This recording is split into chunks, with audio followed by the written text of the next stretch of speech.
At one point in 2016, when he was first running for office, Donald Trump said this: "I could stand in the middle of Fifth Avenue and shoot somebody, and I wouldn't lose any voters."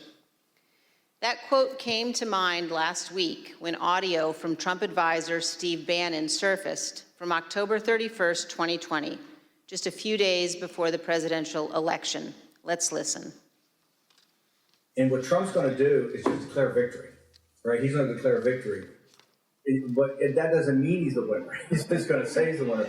The Democrats, more of our people vote early that count.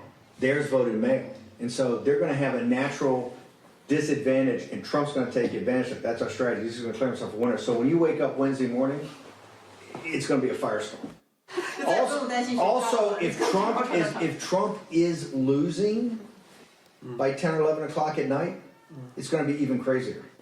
No, because he's going to sit right there and say they stole it. If Biden's winning, Trump is going to do some crazy shit. And of course, 4 days later, President Trump declared victory when his own campaign advisors told him he had absolutely no basis to do so. What the new Steve Bannon audio demonstrates is that Donald Trump's plan to falsely claim victory in 2020, no matter what the facts actually were, was premeditated. Perhaps worse, Donald Trump believed he could convince his voters to buy it, whether he had any actual evidence of fraud or not. And this same thing continued to occur from Election Day onward until January 6th. Donald Trump was confident that he could convince his supporters the election was stolen, no matter how many lawsuits he lost, and he lost scores of them. He was told over and over again in immense detail that the election was not stolen. There was no evidence of widespread fraud. It didn't matter.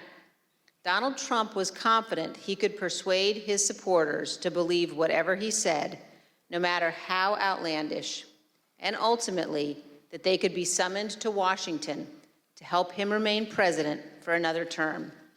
As we showed you last week, even President Trump's legal team, led by Rudy Giuliani, knew they had no actual evidence to demonstrate the election was stolen.